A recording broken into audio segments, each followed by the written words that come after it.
Joining me today is Heidi Skolnik, co-author of The Whole Body Reset, a book I love and adore. And she's also my go-to expert about all things nutrition. And welcome to GRUFFtalk, Heidi. Welcome back, I should say. I love being here. I always enjoy talking to you. This is your third visit. Well, and, you know, I don't want to make the listeners jealous, but we always have fabulous conversations before we even start. You know, we do. Everyone, we just spent, I think it was almost half an hour talking before we hit that record button. Oh, my goodness. Okay, Heidi, you know, we're in March, and March is National Nutrition Month. And of course, I always think about you. And last week, for anyone who didn't hear it, last week I reposted the episode that we did with your co-author of The Whole Body Reset, Steve Perrine. And we recorded that in May of 2022. Can you believe it? Time has gone by so fast. What came out?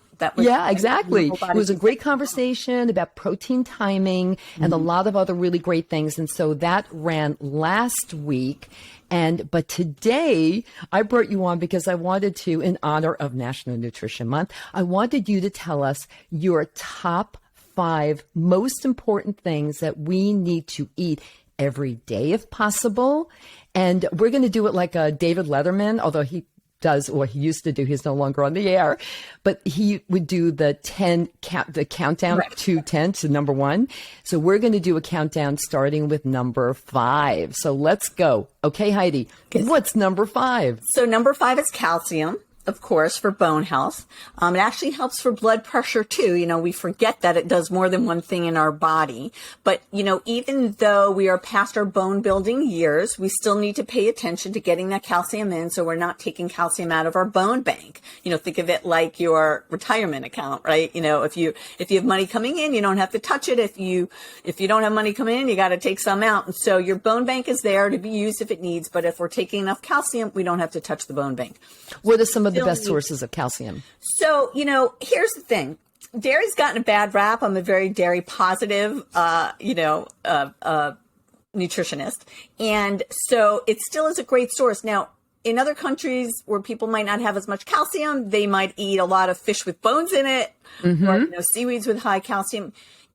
You can get it in other food sources. So that's why I'm saying calcium. You know, we eat food, we don't eat nutrients. And here we're talking about nutrients or food, you know, we go back and forth.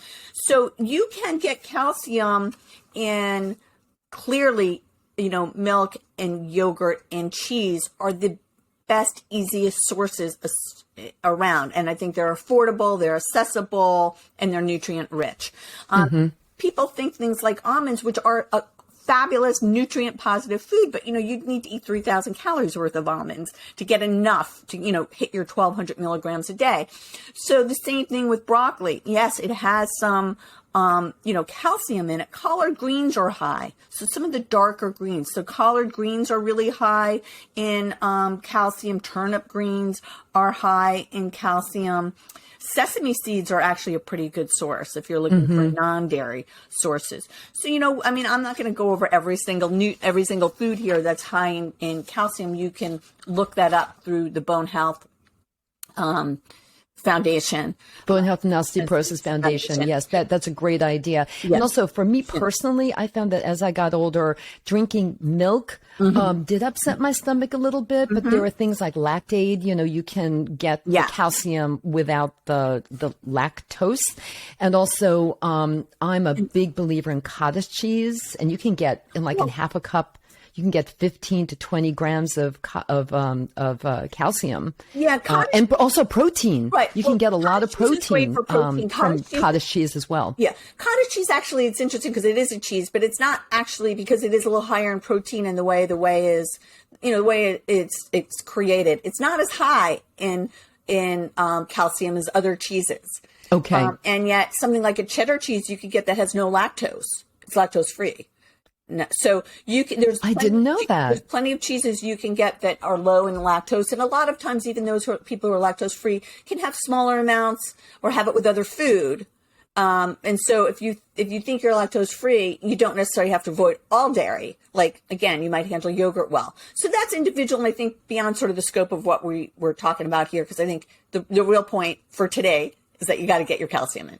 Got it. Right. Okay. And also food preferred over supplements, correct? Food is always preferred over supplements, although not always possible. You can supplement what you can't get in through food because food's giving you lots of different nutrients. Like you just said, if you have, you're having a calcium source that's protein rich or a calcium source that has folate or other nutrients in it, the foods work synergistically and give us lots more than the one thing that we're isolating and focusing on.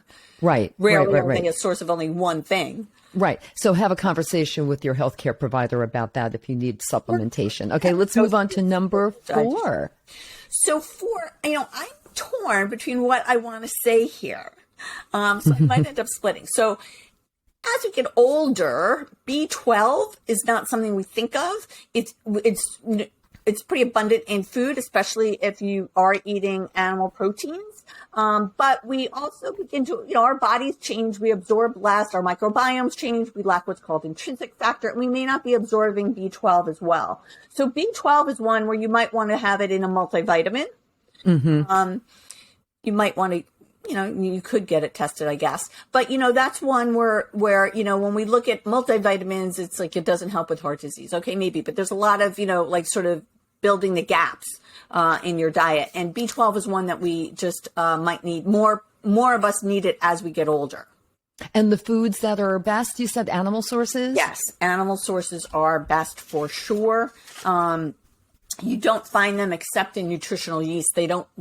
They're not in plant-based foods. So got it. And you said about testing. I find that when I go in for my annual physical exam with my healthcare provider, he always does the blood work and tests for vitamin D and Bs and all that. Right. So I do know what my levels are, and calcium, of course. Okay, what's number 3? No, I'm actually not going to have vitamin D on my list, but it's not because it's not important. I think it's just we hear it all the time. And again, then it's hard from food. So let's go back to food. So from a food perspective, fruits and vegetables. Fruits, vegetables, whole grains, because it's not just about the nutrients we find in them, which help for so many reasons. Like we know that fruits and vegetables, again, are giving us, phytonutrients and folate for our brain health and potassium that helps to counterbalance sodium and good for blood pressure, and vitamin K for our bones, and vitamin C for, inflammation or anti-inflammation.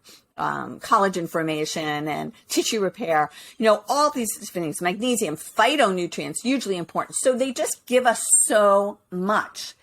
And then also not all fruits and vegetables have great fiber content. It's kind of a mixing them in here in my number 3, is that they help your microbiome. So we've heard a lot about it. We're going to hear more and more about it because it's connected to everything in our body. And as we age, we want a diversity of healthy gut microbes to keep us being able to absorb food well, to help our immune system.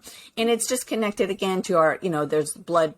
There's gut brain, it's connected to pretty much every health thing. So prebiotics, which are particular fibers in food, feed our probiotics. Like I think in the past 5 to 10 years, we've heard so much about probiotics and, eat that yogurt because it's fermented and it'll give you these healthy microbes. And that's, you're adding these healthy bacteria to your gut. But what's also really important is that we feed the microbiomes that we have the healthy bacteria that we have in our gut. And we do that by having a diet that's rich in fiber. Fiber is key. Not just the amount, it's also the variety. I had a really amazing researcher on the show a couple of months ago talking about the microbiome, and he covered all of this. And, probably the most important takeaway was there is a lot that's in our control with regards to how our microbiome is doing, and adding fiber to it every day is super important. Again, and think about it at every meal. right? Like if you can get 2 to 3 good, like a good source of fiber is considered 2 or more grams. So it's not like one food, right? So if you have a meal and you can add 2 or 3 good sources of fiber, you go 2, 4, 6, or you're up to like 8 to 10. Like it's small changes. And then each meal you do that. And now instead of having less than 16, which most Americans have less than 16 grams of fiber, and we want 24 to 30 grams of fiber, a day or per meal? No, not per meal. That's a day. A day. Just want to be clear with everyone. Right. So that's a day. Okay. That's why I'm saying if you choose 2 or 3 good sources per meal, you now go, 2, 4, 6, 6, 12, 18. Like it's much easier to get there, right? Right. So here's an example. You have a turkey sandwich with some mayo on white bread with some pretzels. Now for some, whatever. So that's just like a sample, right? Now, if you change that to a turkey sandwich on whole wheat with avocado and an apple kind of meal, one is like you're getting healthy fats as well as protein, of course, as well as fiber. But let's just focus on the fiber for now, right? Because you're right. Again, that's where all these foods are offering much more than just the one thing we're focused on, but we just stay focused on that. That went from 2.6 grams of fiber up to about 8 grams of fiber in that same very similar meal. So, and that's, again, there's other things we can do. Beans are certainly one of like the great sources of fiber out there and do so much, are so nutrient rich. So again, we're not going to go into, you can look up fiber and look at lists. But fiber is your number 3. So what's number 2? So, and I wasn't sure which fiber, well, it's fruits and vegetables and whole grains and then in that is fiber. That's why I don't know if this should really have been moved up to 2. To the number 2 spot. Well, again, you get vegetables that are really great for you that don't have a lot of fiber. Right, that are still doing wonderful things for you.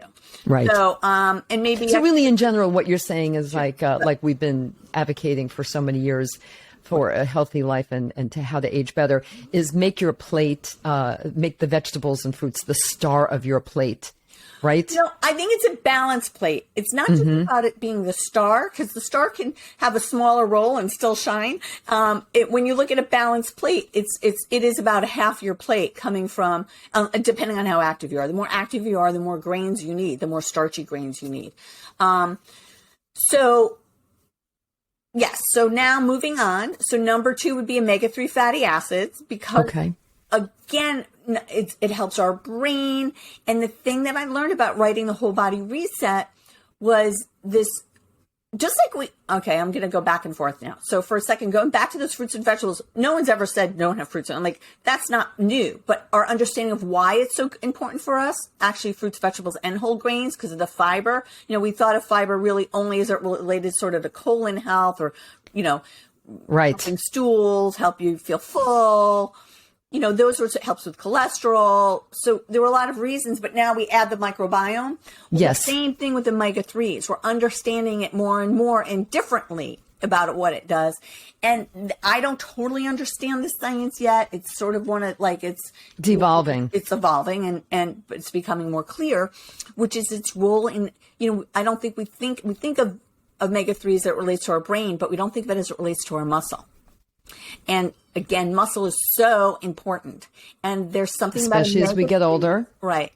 And I don't know if it's about the anti-inflammation that it does on our muscle, or there's something else that it has to do within the mitochondria. And mitochondrial dysfunction is one of the things that progresses and takes on a life on its own. And as we get older, contributes to frailty. So the fact that it can also help our muscles is pretty tremendous.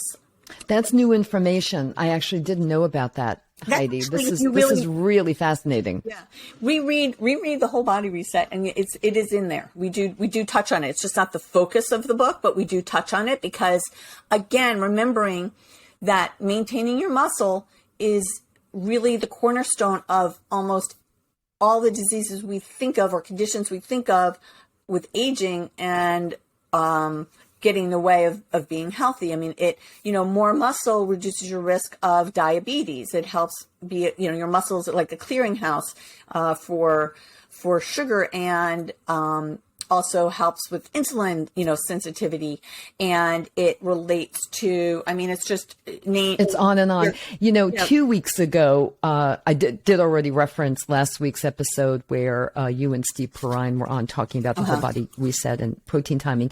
But then 2 weeks ago, I had on as the guest Gretchen Reynolds, who writes the Your Move column for the Washington Post. She used to be at the New York Times. And we talked specifically about muscle, the importance of muscle as we get older, how important it is to age better and stay independent and mobile and everything else. I mean, it really is a cornerstone of aging better. Best sources to get...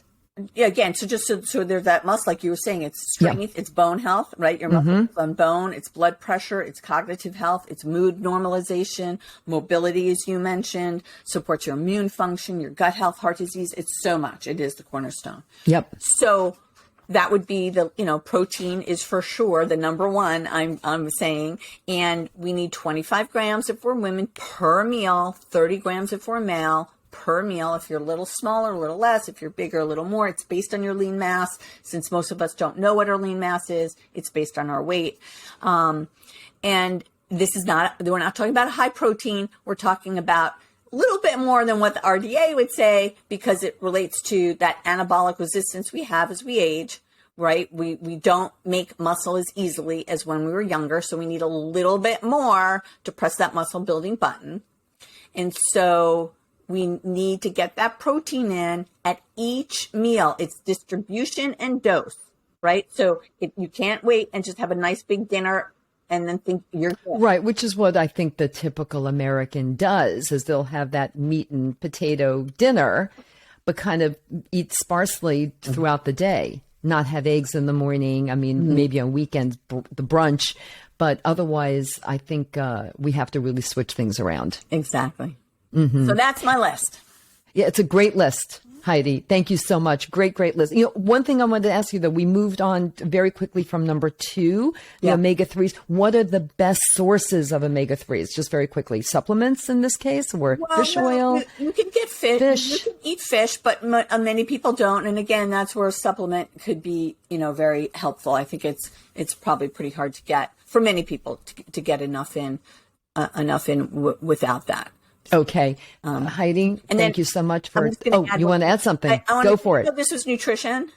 Again, that other piece, because maintaining muscle requires strength training. Yeah. So, I am an exercise physiologist as well. And I do want to say, we think so much of cardio, important, but we really got to get that strength training in, because that will allow you to utilize all of these different nutrients and foods and put them to good use. Yeah. And everyone, again, I referenced the episode from 2 weeks ago with Gretchen Reynolds, but you should listen back, because that would be a nice little kind of teamwork, if you will, talking about what Heidi just was talking about, and then kind of coupling that with what Gretchen Reynolds talked about with regards to strength training and how you can get it into your daily lives. And you can, believe me. Heidi, thank you so much for stopping by again. I know you'll be back soon to talk about other things, nutrition and wellness and aging better related. So thank you so much. Thank you. And happy National day. Nutrition Month.